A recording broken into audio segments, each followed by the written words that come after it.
Great. So book club number 9, can't believe it. And you know, some attrition makes sense. Lots and lots of reading, lots of meetings on Sundays.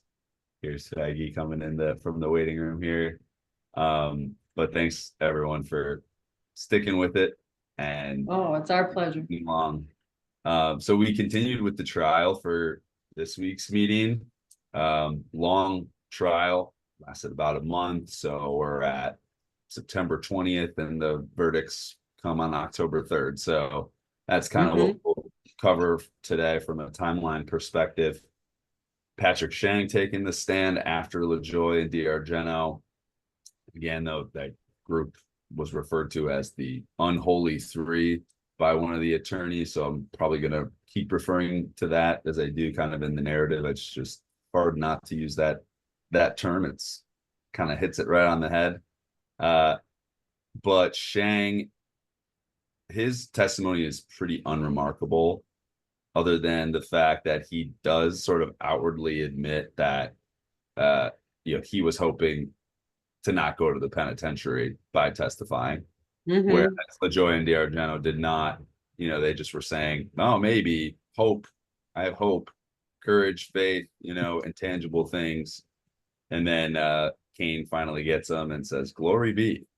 Seems we are getting a little closer to the motivations. Not a ton with Shang, but anybody want to touch on Patrick Shang at all? Or I would say that this Callahan attorney, I noticed, I thought that was pretty sharp of him to say, oh, you're referring to the government,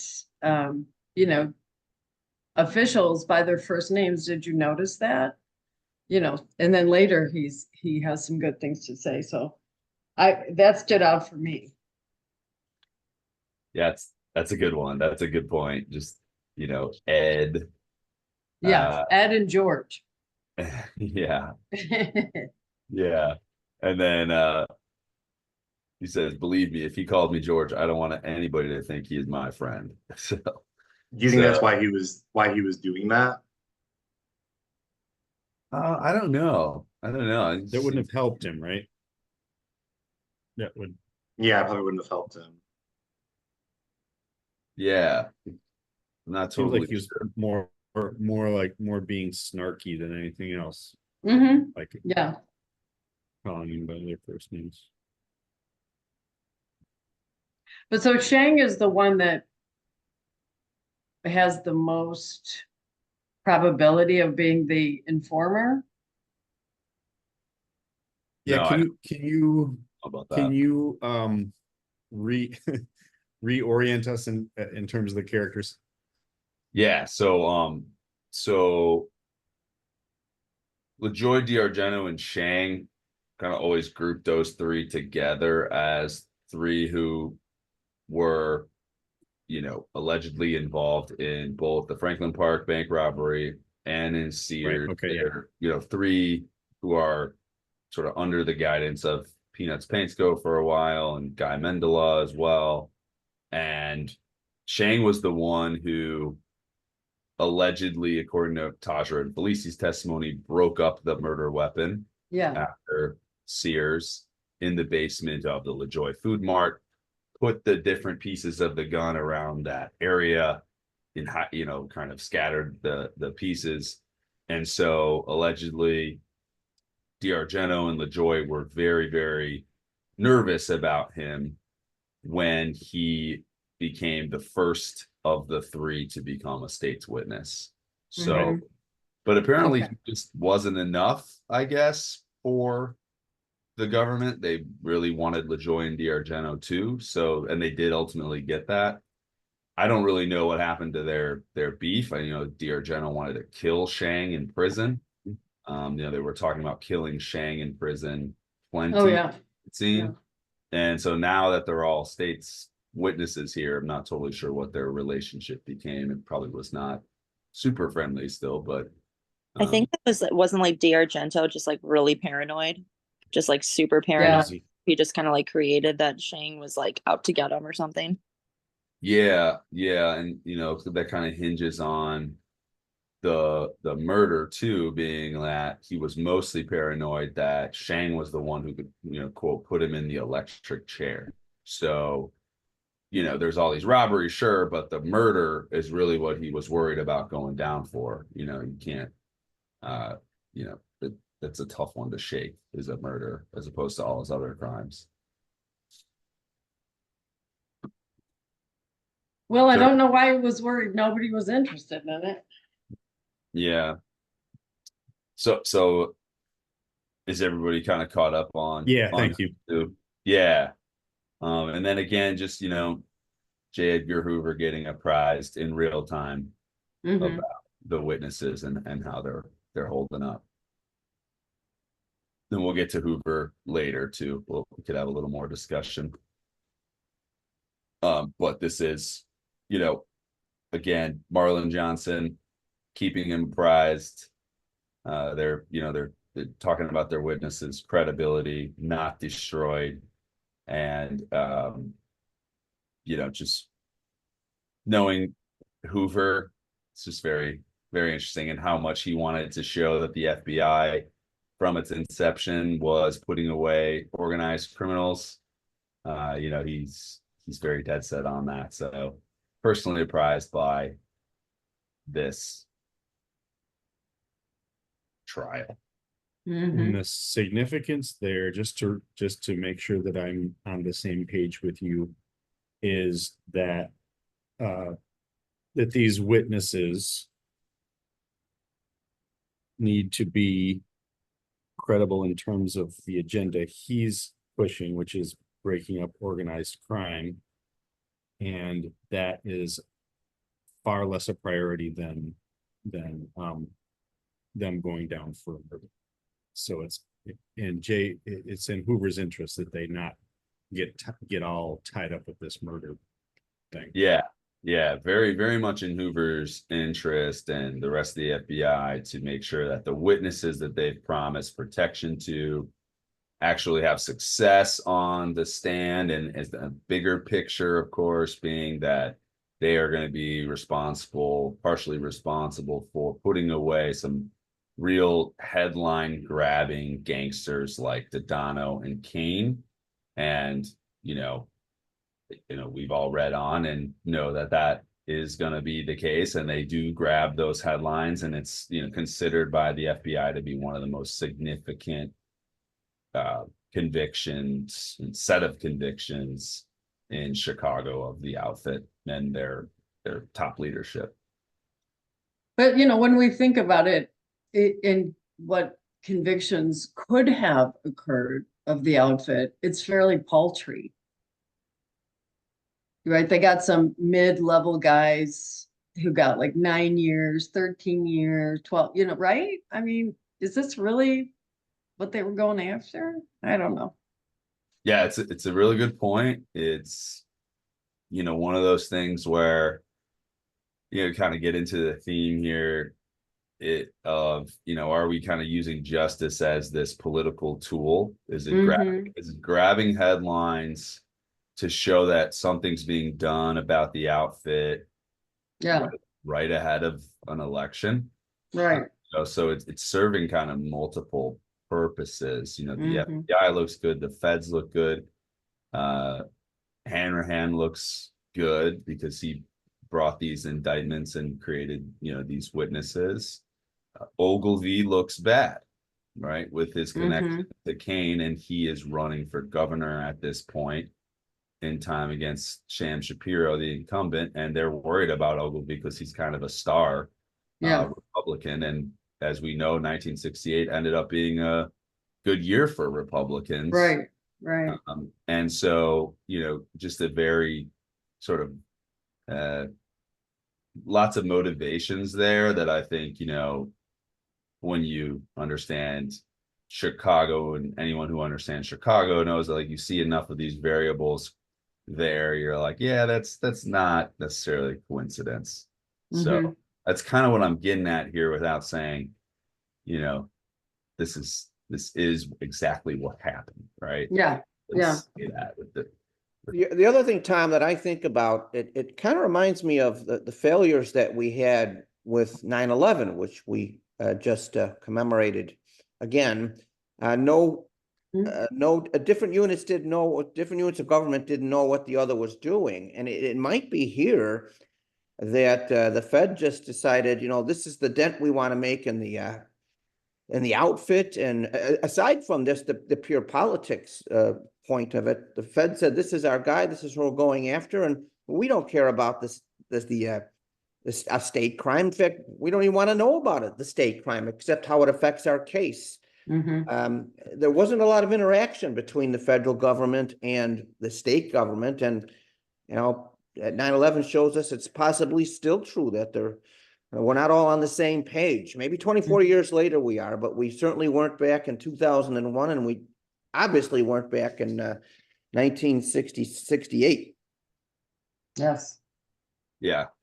Great point. You have the local police with this investigation. You got the Cook County state's attorney getting, the evidence from the murder, but then you've got the feds on the complete other side doing their own kind of thing. So, yeah, very, very difficult cross-jurisdictional stuff that I think we could all assume, yes, not a lot of cross sharing of information. Just Well, just we and all have jobs. think about that too, just in terms of like the arc of justice, if we will. Like who's really pushing for justice here? It gets closer and closer to people like Tajra and Felici and of course Shields, than anybody who's positioned to actually start to make justice a possibility. It's all, to me, when I read this, it's totally inverted, where I get these people whose motives are more or less disinterested are the ones that have no power to make anything happen. Well, even like more than that, right? If LaJoy was actually convicted of Terry's murder, that would make him even more of a incredible, or it would discredit him even more. So yeah, they have a motive to actually not solve it.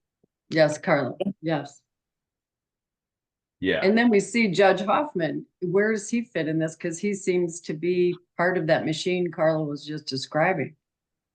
I think his argument was, well, since these guys weren't convicted in this murder, not even charged, right? Right. Then Not even then it's not worth bringing up in court. It's not worth the jury hearing.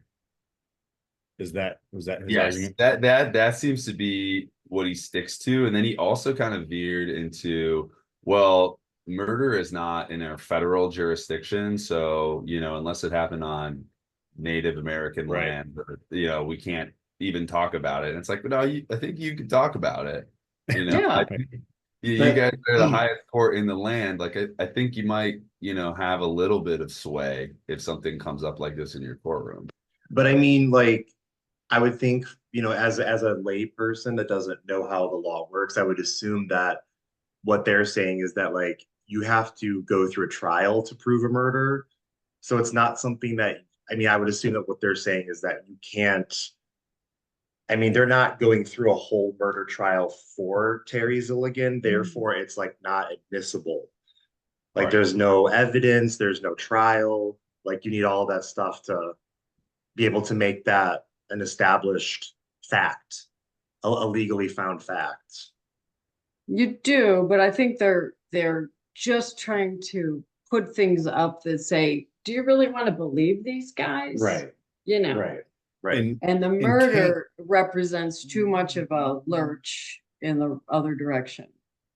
And Kane, though, is trying again and again and again and again to get these guys' words out there, outside of the ears of the jury, granted. But Tom, during all of his questioning, Were there press in the court? Yeah, it's a really Yeah, good. so that's part of what he's trying to get Yeah. at too, right? Get the Yeah. word Yeah, out. that's a really good point. And then for the lawyers in the room too, it would also help on appeal, right? Because if the jury's sequestered and they have like a witness, they could appeal that, hey, this witness actually was, should have been heard by the jury, and an appellate court could overturn a conviction based on that, right? Since it's in the record. Yeah, Yeah. you make everything's made a record, even if the jury doesn't hear about it. So if you do something in camera or out of the presence of the jury, it's all recorded so that you can preserve your grounds for appeal, exactly as you guys said. So Yeah. even if Kane, as he did, requested it to be heard outside of the presence of the jury, it still could have been grounds for appeal. Oh, sure. It just the Uh-huh. jury doesn't consider it. And you're talking about impeaching these witnesses with their involvement in a murder case which was not charged. That gets kind of Bigger point. difficult. Mhm. The judges, maybe it's for political reasons, but anybody can get in there and say anything without any Mhm. sort of substantive evidence behind it. So most judges wouldn't allow anything in like that. Now, if it was a conviction, that'd be different.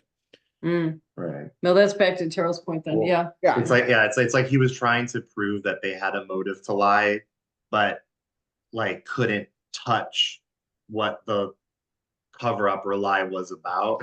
Yeah. So it's like trying to kind of have it both ways, and he just failed, I guess. Yeah, Well- there has to be a certain amount of evidence before you can go into something like that. You can't just ask anything. You have to have some sort of basis for it. So what probably happened is that he started going in the line of questioning, and then it was outside the presence of the jury, and the judge said, that's not sufficient enough. You're not going to go down that road with that cross-examination. It's the way it works. Well, yeah, and we also have a standard, it's more prejudicial than probative, meaning that they're being charged with a murder, right? So you can't get much worse than that. I mean, talking about discrediting someone, that's a huge crime to charge someone with, right? Is murder. It's our worst one. So I'm sure he was saying if there's no evidence, there's not a court case, not even an arrest really on this. But there is a just charging, somewhat of saying a the word murder confession. with, say that again? There are those confessions that are taped and Right, right. Yeah, But and then that's- again, that as a judge, he's going to be like, these are some jailbirds talking about other jailbirds. Like, how credible is it, right? Is it credible enough that I want to put this in front of my jury and make it an issue for them to decide their innocence or guilt, right? Yeah, but I'm hearing you. I'm just wondering, like, why the jury can't be allowed to decide that stuff, because here you have three, people who are just criminals. They're just criminals. And so it's not like it's an innocent person on trial for their life or something. They're criminals. And so, the bar is really low here in terms of how credible they are. I think, it's shocking that this was never even like, well, maybe we can put some of it out there. I mean, it was just a blanket no. Yeah, well, Well, as Peggy these says, are it's a federal high bar, judges. though. Yeah. I mean, Yeah. the judge has got a responsibility. It has to be, as Peggy said, more probative than prejudicial, and convicting or trying to impeach somebody about committing a murder. I mean, no, I don't think too many judges allow that in without a substantial amount of evidence showing that they did do it. And that would be cause for appeal itself. Oh, yeah. If you would have left it, if you would have allowed it, and they could make their argument saying this was, Yeah, almost automatically reversed. Yeah, If exactly. he allowed that in, and these guys were convicted, would have been never withstood on appeal.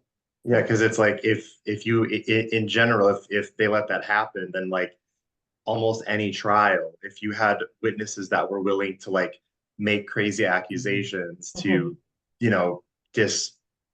discredit whatever witness, then like that could happen in any trial, and then the jury would be like tainted by that because they're not Right. lawyers, so they don't know how to like they hear those words, they're like, oh my God, like I don't like that. But there's supposed to be a legal process to those kinds of accusations being considered, being considered in trial. So Well, if they really tried to actually find the person and convict the person that murdered Terry, then this all could be introduced. But it's they have no motive, especially after the trial, to really convict the real person, because then that appeal would be so much stronger. So they're like, there's no point in solving this murder now. yeah, Like, it's it's like a not good for trade-off. us. It's like a trade-off. Like they basically considered the people that they're going after in this trial to be more consequential than who they would be able to convict in the murder trial, I guess. They considered it to be And that's the rot. That's the rot of the whole thing to me. I think, oh, sorry, go ahead. I was just going to say, if somebody from this trial were to try and leave it out of this particular case, but open it up for investigation again. Like I think you wrote a few places, Hoffman, just kind of surprisingly, this kind of all just drifted away after this. Whose court would that have fallen into, like, to take that action and to try and reopen this? Like, who was it that kind of dropped the ball? This is a great question. I think this answers it. So the office in charge of bringing murder charges and indictments is the Cook County State's Attorney. And who is running for Cook County State's Attorney at this exact time of the trial? Ed Hanrahan. Yes. So he would be tasked then, upon taking office, with bringing murder charges if they weren't brought beforehand, right, in the current term. But he's made the deal, which, we are kind of presuming that had, kind of a handshake deal that, we won't investigate this as long as I win Cook County State's Attorney, which I think that's what the defense counselors are all insinuating, that this kind of deal was obviously put in place. And we have to think about that too. The political implications are more than just political and winning an office. That office has certain rights or certain powers too that affect this case and the witnesses. now, like would that kind of a deal be considered illegal? Like, is this like yes. Okay, that's super interesting. improper because it's a completely different. This whole thing kind of rests on, the whole theory of what happened here rests on the idea that they made sort of an improper deal, And they have to lie under oath that there was no deal too. Yeah, and they do multiple times, which goes to the title of the whole project, intangible things, because that in itself is not true, right? Like we really believe that they just did this on a whim. See how much effort goes into this. And they also say, we never rehearsed our testimony. Do you really think that they didn't rehearse their testimony? Right. I mean, well, Kane goes right after that, and he's very good on it. Yeah, and it's in a bizarre kind of turn of events. Like Kane kind of becomes our hero. A hero, absolutely. He is. It's hard to root for a guy like that, but man, I mean, if somebody knows the ins and outs, it's him, of both the outfit and the investigations going on. And there he is right there trying to save his own ass, but in the same process, kind of giving this investigation its last, breath. Yes. He's No super pun savvy. intended. Oh my God. Tom, he's amazing. Tom, do you think that that I think it was DR Argento was one that said intangible things, right? Yes. Yeah. Do you think that the state told him to, like, if he was asked, what's your motivation? Do you think that they said to him, well, just say like intangible things, like say something that's intangible, and then he took it literally, like, oh, intangible things. I could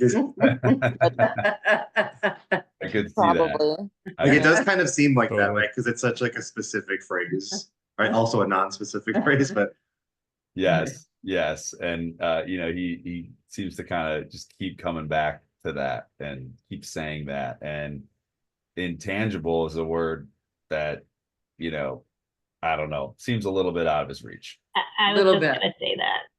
Doesn't seem They're like probably it. like, don't say anything tangible. He's like, got it. Just say intangible things. It's so easy. Okay. That's probably what happened. That's so A funny. good That point is there. so That's funny. Good a connection. really good point. Yeah.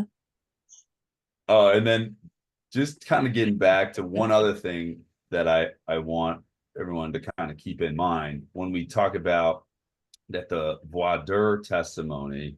Am I saying that right? Voir dire? I don't know. Why, dear? Voir dire Mhm. testimony can be used on appeal. The trial of the Chicago 7, which happened a year later in Hoffman's courtroom, Yep. their appeal was successful, the defendants in that case, because Hoffman barred the jury from hearing voir dire testimony from Damn. Attorney General Ramsey Clark. So that is later on in Uh-huh. narrative, but also making a clear case that there are basically parallel cases with the same judge Uh-huh. in the district court that the Seventh Circuit Court of Appeals remanded or overturned on the same grounds that we would say should be overturned for these defendants, but they deny Kane and the defendants in this case on their appeal. Yeah. So Wow. Well, judges are political animals too, so. Mm-hmm. yes, it's a Yeah. good reminder. Try to think of them as not being so, but very much not the case. So but yeah, just kind of getting back here, LaJoy's own father testifying, saying he wouldn't trust his own son. Basically, don't believe my son. Yeah. He seems to me he never tells the truth. I don't know what our fathers would say to us if we were on the witness stand, but hopefully not this bad. I mean, Mm-hmm. it's that's pretty damning. That he's a liar, and then again, as we just referred to, Hoffman saying we're not concerned with the murder. Kane saying the murder is not a collateral issue, strikes to the heart and credibility and impeachment of these witnesses. They were offered promises and immunity from prosecution of murder in order to perjure themselves up on the stand. And then saying that this is ridiculous. Now, this is in front of the jury, right? Adante? No, isn't it, it's a sidebar. He starts going into it and then Oh. Hoffman pulls the jury out and then it's Oh, done oh. in camera. Okay. Oh, Yeah. quickly motion for the jury to be sequestered. Wow. And they Jeez. they got their steps in during this trial. They're just getting up and going to the back room. So yeah, this is pretty much what we kind of discussed already. And then this was frustrating. quite frustrating. And this is all based on what John Shields, the director of Midwest Security for Sears, told the family in 1983 on the tape that this all occurred. And I believe touches on it a little bit in his testimony that he, has these tapes. So pretty difficult for us to kind of imagine here that John Shields has these tapes, perfect working condition. They're right there. They're basically given to Dennis on a silver platter. I mean, he has every ability to just accept the tapes, right? And just Right. But he clearly says absolutely not. So he's clearly has some very deep convictions, no pun intended, about who he thinks is the murderer in this case, and just says he wouldn't waste his time with the tapes and doesn't even accept them from John. No.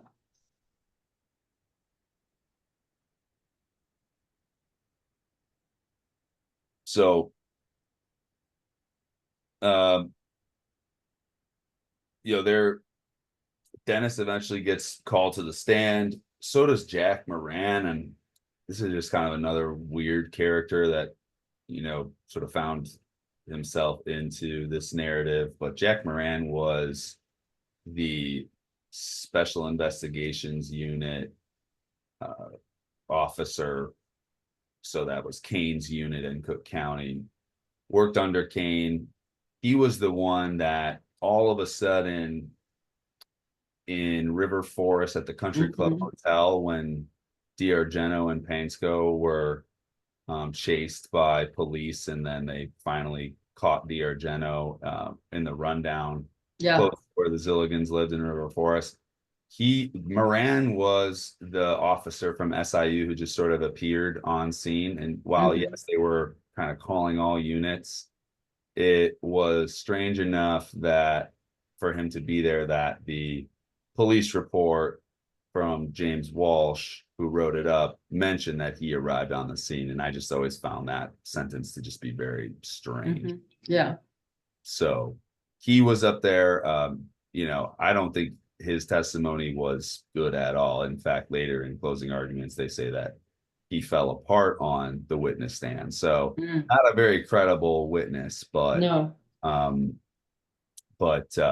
Just another reason for us to kind of go back and rehash who's who, and what's happened all in this case investigation.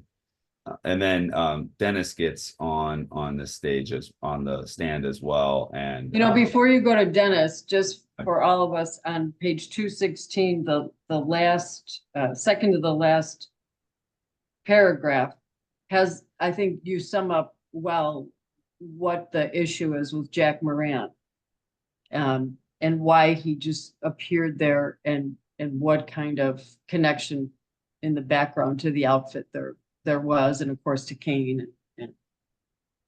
The Bieber and Brodkin connection is not just a theory that was picked up on FBI wiretaps, that they were that SIU was actively trying to get information to feed to the defense attorneys of D'Argento and Painsko. So that's a really good point. So it wasn't just, oh, it's random. It's like, no, it's not random, clearly. I think when James Walsh put that in the police report, he was doing that for a reason. Like, this guy is. He wanted that noted. Yeah, he did. And it was not like he named he didn't name any other officer. He really had to name that. Oh my God, they probably have 40 cars there. Yeah. So, I always thought that was actually a really cool dig, right? Like he was doing it in a way that was semi-appropriate. He mentioned him on purpose. There's no doubt in my mind. Yeah, and props to Tom for noticing it. Yep. So, Dennis really kind of just being who we kind of all thought he was for the most part. I mean, the one thing here that he does give in this testimony that I never knew and only got from this transcript was that Michael LaJoy was arrested the night of the murder. Yes. And interrogated for about 30 to 45 minutes in the Niles Police Department. The reason I don't know that is because the arrest report and anything pertaining to other suspects other than Painsko is not in the Niles Police report at this time. It's all related. And that is, talk about a smoking gun.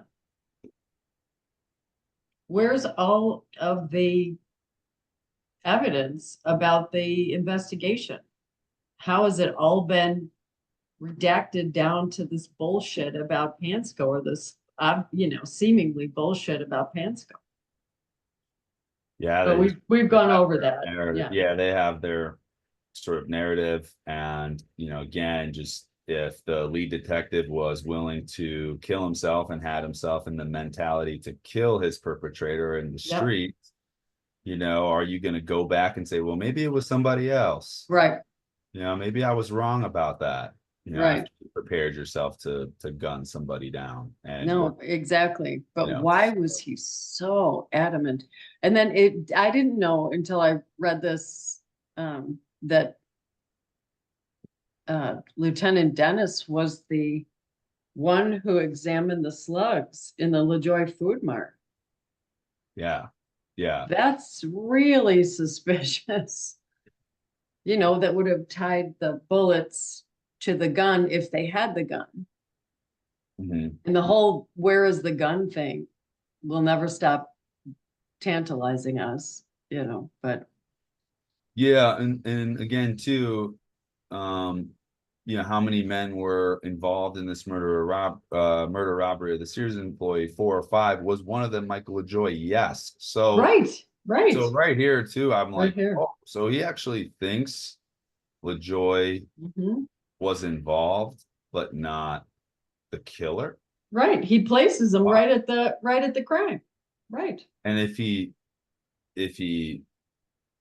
thinks that, why is he not pursuing Mhm. even after Painsco's indictment was unsuccessful? Why is he not, you know, and maybe he is investigating them, but not very hard, Not very because hard. he's not accepting the tape. So it's like, one of them was Michael LaJoy. Yes, okay, well, here's some tapes then for your current perpetrator. If you're saying that, well, I Mhm. don't want to see them. Yeah, yeah. So again, you know, the offer of proof, objection, sustained, um, kind of the same thing here. And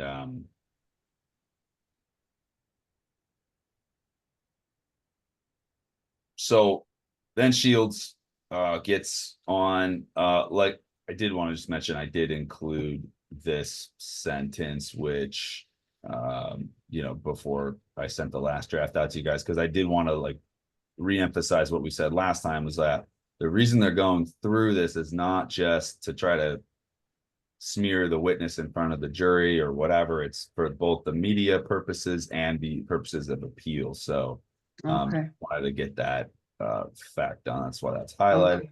Um, and Shields really kind of goes through a lot of the details that are outlined in the narrative already. So pulled a lot of this out to kind of repurpose as narrative, but you know, it's you know, kind of the same old story that we've heard of.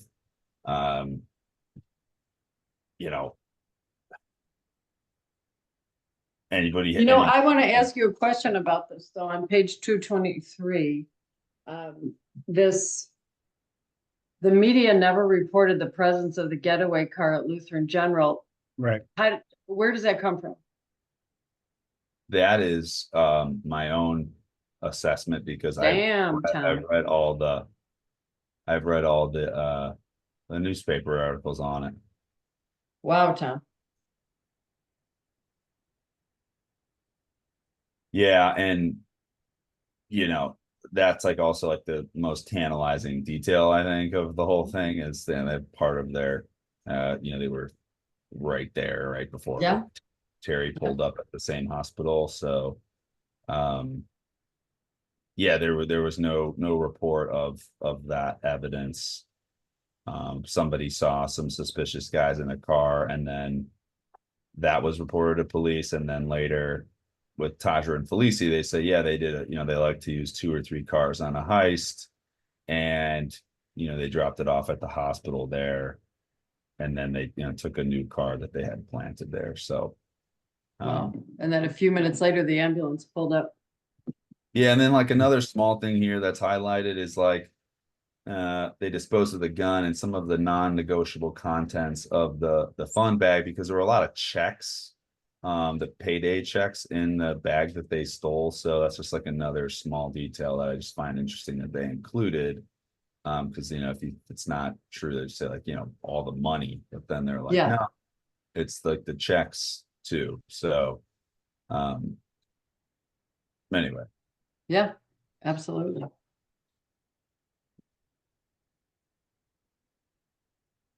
So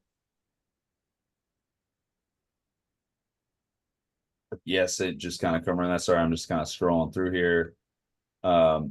We are past the stage of sweet talk and gentle talk from Hoffman. I love that line, which is funny because Hoffman just never, he just, lets Kane go the whole time. He keeps like saying, don't go there. And then Kane just keeps going there. And then, you're so silly. And he's just like, I don't know. It's like they like each other or something. It is. It's interesting. Yeah. Yeah.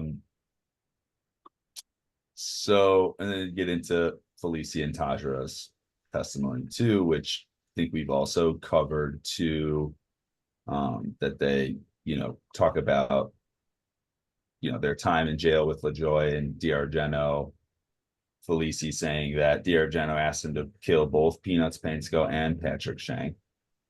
And that when D'Argento was telling Felicia about the murder around LaJoy was specifically saying, like, why are you talking about this? And he was upset that he was talking about it. And he said, no, don't worry, this guy's good.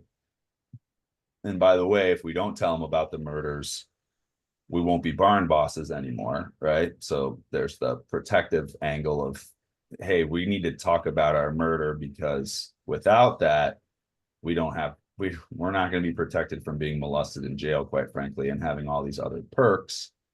And so that's why it kind of comes up from a practical perspective, but also, of course, from an ego perspective, I'm sure it came up too. So yeah, and of course, for some, humor that is on the sad side, or whatever.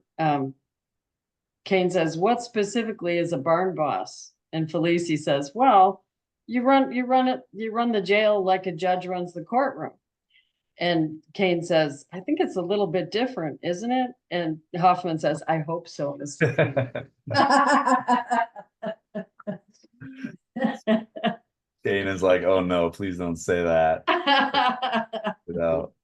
One thing that surprised me was that Kane wouldn't try to extract the qualification for being a barn boss, which is that you've killed someone, right? So that I was looking for that. It didn't come up. Yeah, it's a good point. Really, it's a great point. And that fact was confirmed by a conversation I had with the jail superintendent who was in charge of breaking up that system in the 60s and 70s, Dick English, who told me that, like, yeah, I mean, they were the hardest guys. They, were almost always murderers in some way or another, connected to murder. So you just kind of have that, like, again, as Maggie said earlier, you've got, murder being kind of the worst thing. It's the same, same in jail. It's like that's the top qualifier or disqualifier in that courtroom. But the Blood Brothers comment again, I'll always save your life. I mean, it's just like they have this like bond, call each other blood brothers allegedly, and you have to assume that it's because they were involved in this very terrible moment. Yeah.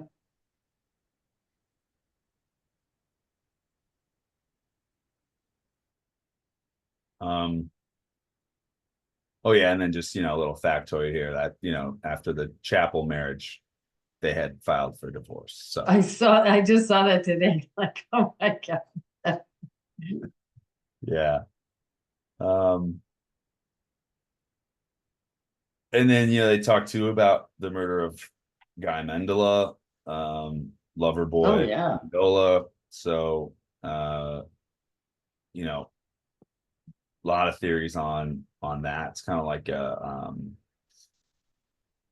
scene in the sort of community as like kind of like one of those like what's up with that murder, like deaths, like what was kind of going on there, who did that, and that's just like a shotgun in a garage in a neighborhood. I mean, how does that not get any play?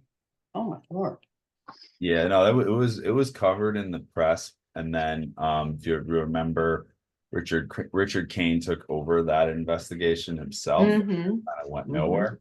Yeah, And that for that reason, John Flood mentioned to me he thinks that Richard Kane had something to do with it, which I'm not totally convinced that that's enough, but at the same time, it would be pretty eerie if that were true and he was, you know, going this route on them and in the courtroom. But yeah. kind of don't want to go too far down the rabbit hole of theories on that, but um yeah, that's pretty much it up until closing arguments. I think quite a bit there. Anybody have anything you want to share, or should we keep pressing? Well, I do think this attorney for the DeLeggies is pretty sharp. Smith all the way through. Um, you know, Agree. yeah.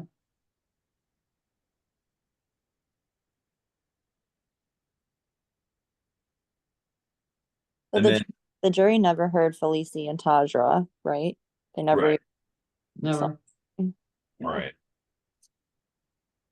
So then, yeah, FBI agent Thomas Green is the last witness on the stand for the defense, and he says he had never seen penitentiary inmates receive amounts of money so large for information in his 22 years on the job. So that's just, a And nice. that was in front of the jury, correct? That one I've got to go back and look because I didn't put any of it in here because I just wanted to summarize it. Yeah, it just sort of came up out of nowhere. It I guess was it probably was. Yeah. Probably was. Yeah, You know, because it's that's proper impeachment, that you can impeach these witnesses for how they were treated by the government. Yeah, somebody calls their witnesses that somebody says these are paid for witnesses. Is it Smith? Maybe. And at the closing argument. Yeah, he was a paid witness and it's Callahan on 239. He was a paid witness and Ferran is ashamed of it. And I don't blame the government for being ashamed of it. How many men in the penitentiary are getting $2,700 from the government? It's right there in the closing argument. Yeah, so the government has the privilege of beginning and doing its closing argument first, obviously because they have the burden of proof, etc. They first present their opening argument and then Down here, There's wrap Nancy. up too. and I bet it'll bring it. Hey, back. Nancy. Hey, how are you? Nancy, hello. I've been in the background. I was gone for the first part of it, but been in the background. Well, it's good to have you here. Thanks, Nance. Do you want to turn the volume? Can I ask a question? Yeah.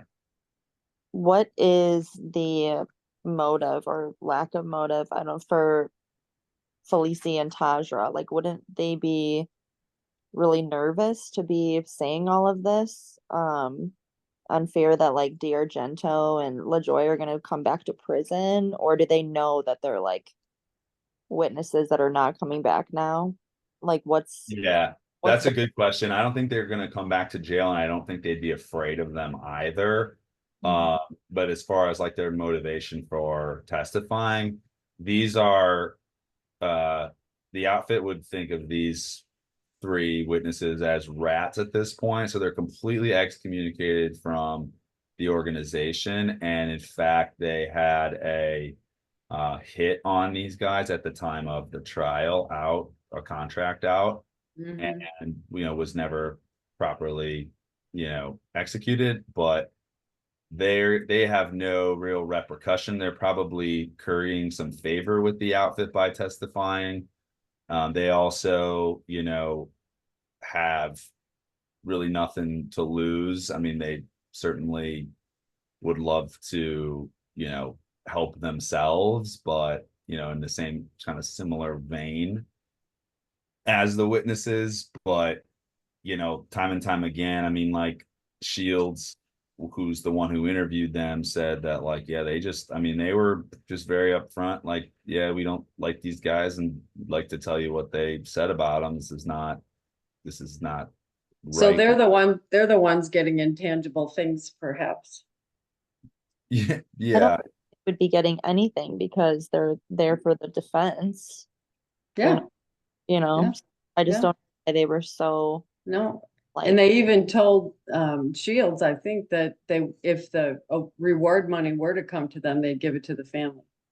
They didn't want it. They did say that, and Mhm. it's like, I think the whole, I'm not by any means trying to say that these were good guys. In fact, by outlining kind of their past and why they're in jail, I'm really trying to let, the reader make their own decision. Is this somebody who's self-interested? At the end of the day, though, most people that are in this text are self-interested men, and they're kind of encircling this case like vultures trying to get something out of it for themselves. Yeah, yeah, that's why I'm like And their motive. Like, yeah, I I, wonder if it's just not, the code amongst criminals, like nobody likes a rat, right? Whether you're in the mob or not. You don't want to do a crime with someone and then have them turn on you. So maybe this is just them hating them for doing that. And so they're going to get back at him by telling them, oh, here's a real story that they told me at jail. yeah, that makes sense. Yeah. so and as Mom said, with Raymond Smith, the attorney for the DeLeggies, really I think his closing argument is super effective. They're the ones that go in with the guns, that shoot at the police, that put the lives in jeopardy of the people inside the bank. And who do they successfully become witnesses against? The fringe characters in this bank robbery. The Mountain talking about the molehill. Shang is the world's champion witness. Ed, Tom, Larry. I wonder when he is alone if he is not laughing at them. And LaJoy has been given $2,700. Mr. Hamley says the first time a substantial amount of money he's ever been given to a convict. LaJoy is trying to get sentence reduced. Talks about rehabilitation. Let's take a good look at this one. We have chaplains and ministers, priests and social workers, and probation and parole officers. All can help you toward rehabilitation, but when a United States attorney makes the question of a convict, do you want to help yourself? They know what they mean. The convict knows what they mean, and you know what they mean. Yeah. And then this is something too, like I appreciate when in the closing arguments, when they give details about things that happened in the trial that would not have come up in the transcript. But Mr. Kane asks him, do you usually use a snub nose revolver when you go in? A little smile, that little smile on his face. Thank God those people in that bank got down on their knees when he told them to. Rehabilitation of someone like LaJoy, Mr. Rehabilitation, Mr. LaJoy. He didn't want to have you, ladies and gentlemen, know that he had a carbine in that bank. So he said he had a snub nose revolver. So, Ugh, yeah, it's yikes. nauseating. His own father doesn't believe him. Why should you?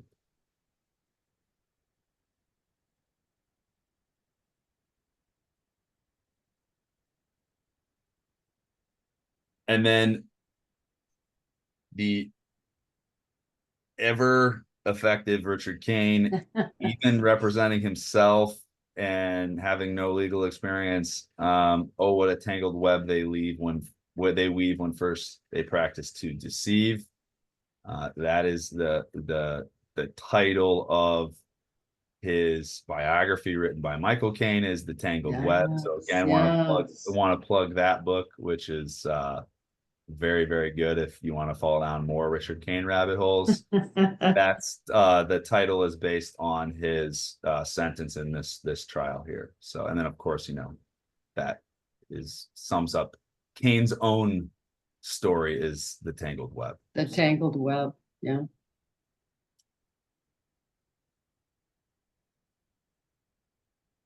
Except if I'm not mistaken, I don't think that was Rudyard Kipling. Not that it matters. I think it was Samuel Johnson, or one of those early English speakers. But I may still want to read Excellent. that anyway, because it's Kane's got very fascinating. I know you'll get to his demise. Didn't you tell me, Tom, that it was a this is Kane that is and I imagine get to it later. He met an untimely end. Yes, he did on Grand Okay. Avenue, in Rose's Sandwich Shop, which is Oh. actually in the last page of the this whole thing is Okay, well, I don't want to get too far ahead of myself. You could describe that. I'm waiting to hear about that at the end of the day. He got his just deserves, apparently. Yeah, I would say that you'll it is very graphic detail there, but yeah, it's he meets his end after going to prison for this and getting out. And yeah, it ends in it's an interesting way. Um yeah, I think the case against Kane too in this trial again is so weak. It's so weak. Mhm. You know, he really, I think part of him is like, yeah, this is a political indictment. That's what's going to sink me. But if this weren't political, like, there's no way I would have gone, like, he would have gone to jail for this. Yeah. And, you know, Tom Ferran, you know, was very proud of his conviction of Kane and always kind of marked it on all of his bios for the rest of his career that he put Really? in a way. Mm. Yeah. And just on a very, very like flimsy evidence of using the car, sending someone else to kind of do the dirty work allegedly. And I think that's definitely true, but it's like just because the sheriff's vehicle was used to, anything really kind of get brought to the surface. They hold up their hand to swear and take their oath, and I want to duck under the table. I'm afraid it's a stick up. Government doesn't even believe them. I don't think they keep a guard on them all the time. And please don't guess me into 20 years of prison. So the Tribune said that the debonair, silk-suited Kane talked for 45 minutes, which is kind of surprised. Like, there's only like, that's not a lot, but he must have really, maybe he went even deeper on this. But that's what the I don't know if that would take 45 minutes, whatever. So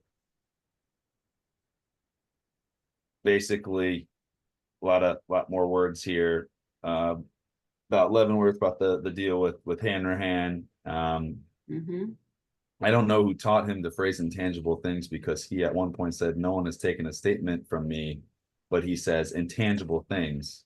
What were these intangible things, Mr. Witness? Well, hope, and I was maybe trying to better myself, a little cigarette money. That's all I got, $30 or $40.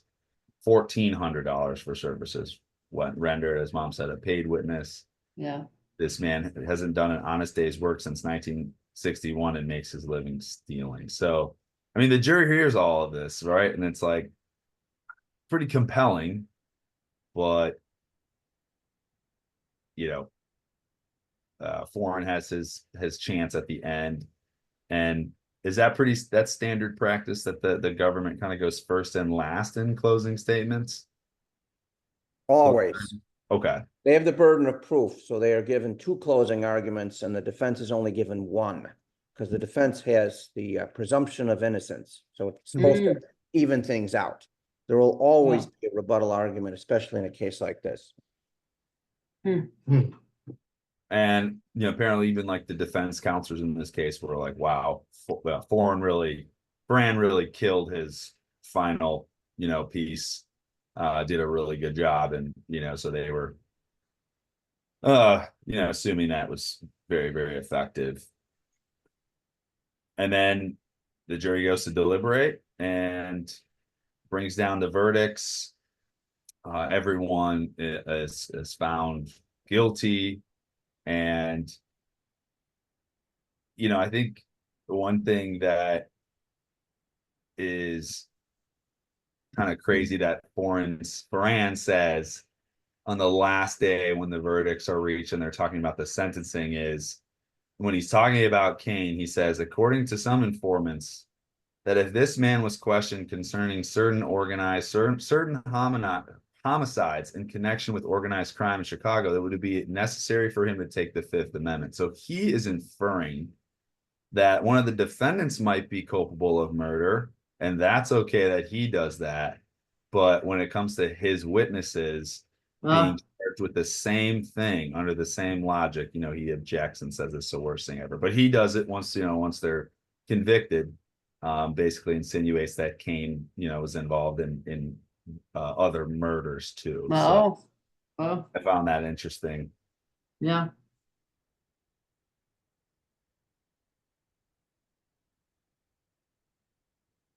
And then so Potatoes, Dodano obviously going down was probably the bigger blow to the outfit than Cain, because Cain was really on the outs.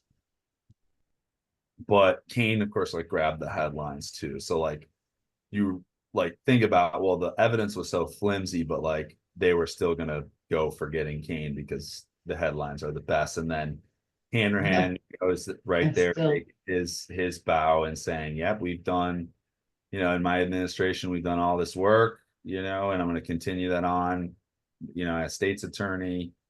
And then Hanrahan said, Cain, instead of fighting crime, was fostering it, and Ogilvy did not fire him until he was convicted of perjury. So Hanrahan is truly, using this moment as an opportunity to score plenty of political points right there. Yeah. So and then Director Hoover gets this memo. Conviction of Cain has been especially noted by press. They directly talk about the governor's race and how it affects the governor's race there. And political overtures dominated the headlines. Terry Zilligan's name would not be mentioned in Chicago newspapers again for 15 years. Wow. And it just passes over. The chilling line there for that chapter. Say it again. That's a very chilling line for the last sentence in the chapter. Yep. Chilling fact for sure. So then they finally kind of given the report to Hoover too. Hey, this is great, huge win.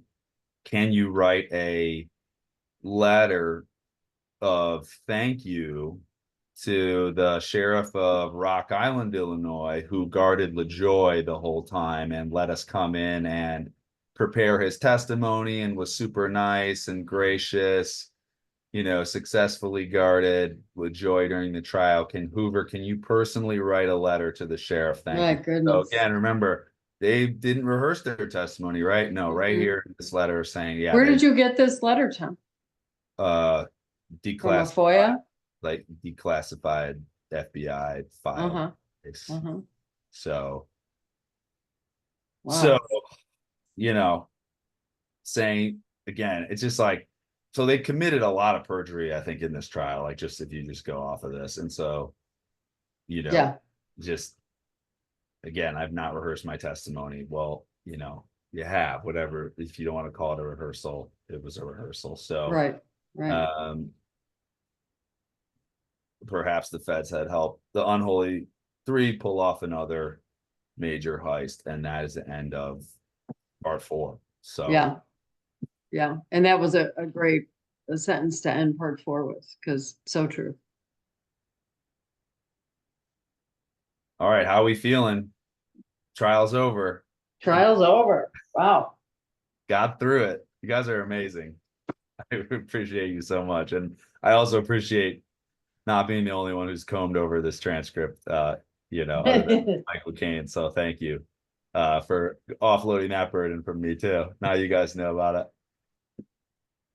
It's absolutely, so fascinating, even in an objective way, which, is not really, I'm not feeling objective, but I can see how the research into this is just so fascinating. And look at the details that you have been able to pull out that so far nobody has noticed in all these things.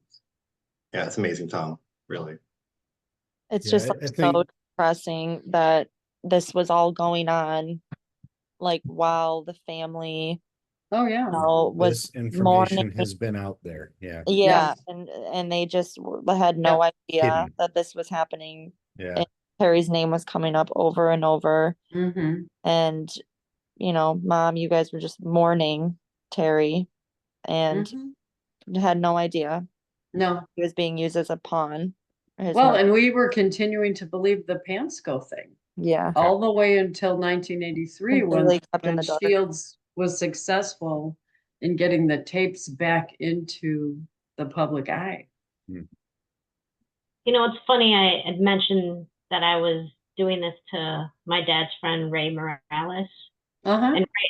And Ray, the first thing he said, he's like, oh, that was Pansco. I'm like, well, I don't know. Oh, right.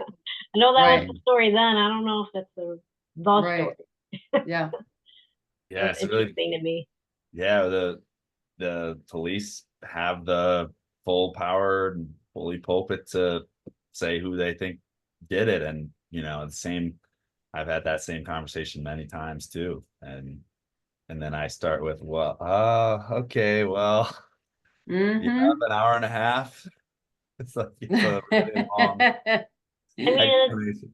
that's like the thing, right? You think our law enforcement and the judicial system is there to seek the truth, but it's only if the people who are actually running it want it to seek the truth, right? Or do they want to use it for their own personal gain? Like Use it for something else. Yeah. it's very sad because I think this is it just shows what's happening behind the scenes, and it's not pretty. No, it's not. And it's not what you would ultimately want it to be, but is what it is. Mm-hmm.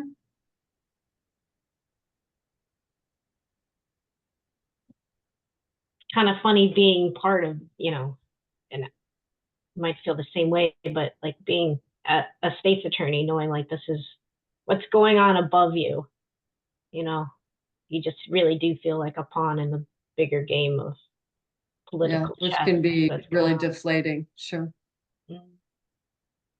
But it explains the weird,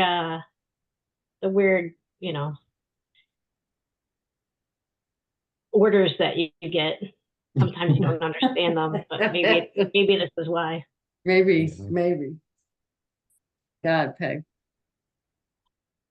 And a while ago, I had FOIA'd the state's attorney's office, your office, too, because Dennis in that testimony said that he handed over all of the files to the state's attorney's office.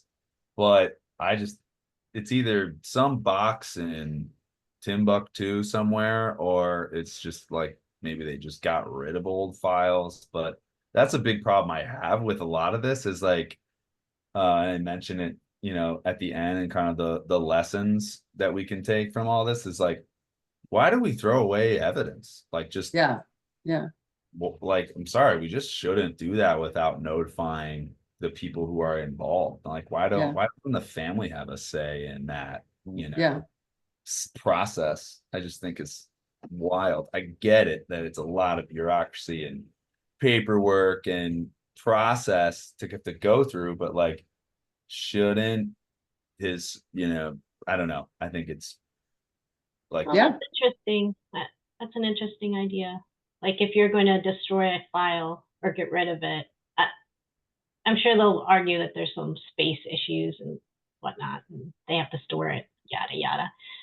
So maybe that's an offer that you give to the victim's family. If they want it, they can have it. If you're going to destroy it anyways, what difference does it make? give it away to someone who will want it, and then it's on them, to have it. But then when I called about like the physical evidence from the crime scene to Chicago police, they were like, oh, we throw that out after 10 years. And it's like, what? Like and there's a whole list of all the physical evidence. Yeah, you just have a 10-year thing. Oh, it's 10 years. And you just 10 burn. years. Right. So, and there was physical evidence that now with forensics, and I mean, even then they were doing forensics, right? There was the glasses, there was the hat, there were the handcuffs, there was blood, which has DNA in it. I mean, there was a ton of evidence. Nothing. Yeah. Nothing. I think like the thing that I sometimes think about in terms of evidence is, if Shang broke up the gun and scattered the pieces around, the west side at the food mart, then maybe, some chunks of metal are still there somewhere, in a Mhm. sewer or something, just sitting Well, there, yeah, kind yeah. of haunting thought. You kind of want Yeah. to go over there and start looking around, but Or Tom, he may have hid, this is what I was thinking, he may have hidden the gun, because they said he came back right away. He went out to get rid of it and he came back in 10 minutes. He may have hidden it knowing that that was his, in his best interest to have that evidence. I mean, could have done that, yeah, could be out there somewhere. it could be. Things we'll never know. Remind No, me right? why they never fully went to trial to like try to convict Pansco. The grand jury, Wouldn't indict him. would not even bring the indictment. So maybe Jim or Maggie, you can explain what a grand jury is, to Carl. I will butcher that. A grand jury is when a grand jury decides to return what's called an indictment in all murder cases. The police can't just arrest somebody and now they're on trial for murder. You have to have a preliminary step with the whole, it's a whole separation of powers thing. You have to have a preliminary step whereby a so-called jury of your peers, which is what a grand jury is, returns the, here's some preliminary evidence and then says, yes, there's enough to charge this person with murder. The interesting thing about it, I remember mentioning this before, is that the quote is that a grand jury will indict a ham sandwich. So almost all preliminary hearings which are brought before a grand jury where the police are looking for an indictment, almost all of them are granted. I can only think of one personally that I had any association with in my entire career. I'm sure Peggy could probably answer this as well. A grand jury is almost a rubber stamp. So for a grand jury not to return an indictment on somebody, they must have thought this is too flimsy even to pass muster with us ordinary citizens. Wow. Wow. We're talking about that now. Okay. Yeah. Yeah. So if any of you saw the Harrison Ford movie, Presumed Innocent, Oh, yeah. that case didn't get past the grand jury. Oh. So it never, that whole movie, that was in front of a grand jury and it was dismissed by Paul Winfield, who was having an affair with the victim. Oh. Oh my God, I gotta watch that. More Thank you. background machinations. Yep. And then how embarrassing would that have been too for Niles police for the grand jury then to not Right. indict? I mean, that's Right. why Dennis, I think all those years later is saying, oh yeah, we had a partial solution to that case. I mean, that's like just so, Right. I mean, I would, he's dead, right? Because otherwise you and I should go find him. And like talk to him. I don't mean do anything. But I mean, I would Push him just down. I'm gonna turn the Why? recording off. I'm gonna turn the recording off. But like, what made you continue to hold so tightly to your belief that it was Pansco? What is that? I mean, even the grand jury didn't indict him, and you're still, Yeah, there's definitely a story there. What it there's a is, story there. hard to tell, but I Mhm. mean, was it that he just hated Pansco so much and wanted it to be him, and that was Or like was the bane of his J. Edgar? existence? I hear J. Edgar Hoover in my head, saying you find somebody else who did that and get that thing, Also, I don't know, too. Like, it's yeah, just was an he idea. ordered to do that by the mob? Was he ordered to do that by the feds? But Exactly. Yeah, is it something of think his own that's it. nature? I don't think it's him. I don't think it's him. He's Why would so, he? because you said it wasn't Dennis, right? It's somebody else from the Alice Police Department, but they were super defensive, which I Right. find so strange. So many years That was later, recently. that would be such a still like, no, we don't talk about that. Mhm. Yeah, they called me back after I did the FOIA. And yeah, they called me back after the FOIA and they were like, why? Like, it's just like this old officer. I think he joined the force in like 67 or something. He's like, why are you looking into this? Like, Weird. No. Yeah. And Isn't I'm that? like, Yeah. I mean, here's why. So like I've hesitated since to like even call back. I don't even know what I would do, but like I'm maybe you guys have some ideas on additional outreach that I'm very open to because I'm kind of like, well, if that was my first, the first reaction, I don't know what's really gonna help. I don't know, maybe you wait for that era of police officer to leave the force and then ask. Maybe they won't be so defensive. Because that seems like a personal, that's such an odd, strong reaction to me from Yep. something so long ago. Yep. Yep. And they Yep. weren't even There's there. just got to be something behind that. Mm-hmm. Well, there's the Yeah. thing that you always hear about in terms of that is where they get tunnel vision. Yeah. So maybe there aren't even outside forces involved. It's like, well, Pansco has a limp and Pansco did this kind of robbery. I know it's Pansco. Like Uh-huh. Tom was saying before, it's like he was so convinced that he wanted to kill him. So I'm not changing my tunnel vision on that now. Yep. Yeah, because Yeah. that would mean that my It could gut, be right back. yeah, as an officer and a detective, that would mean my It's- gut is wrong and I Yeah, can't. that's ego. Exactly. That's Like just personal. ego. Yeah. Yeah. Yeah, exactly. Well, when this is made into a podcast series and documentary, the production team will reach out to them, Tom. So Nice, Carla. yeah. And then they'll be like, what? And then at the I get to end, be on TV. I'll talk. it'll just have that little blurb. The Niles Police Department declined to be interviewed for this documentary. Mm-hmm. Yeah, and I think too, like what will be covered sort of in the last in part 5 a little bit more too, is like that figure of Bill Hanhart too, which John Flood like repeatedly has said, like you have to look into his influence because he would have had his hands on this case. He was the head of the organized crime unit of Chicago police at the time. He would have been the one to tell Ed Dennis, hey, we're gonna get rid of Paintsco this way. It was Paintsco, we're putting on Paintsco. Oh, Shields okay. did not have unilaterally made that decision. I think it was part of him and others, including Hanhart. And then Hanhart is later Wow. indicted for his own connection to the outfit. And I think he died in jail too. So just a lot of different theories. Oof.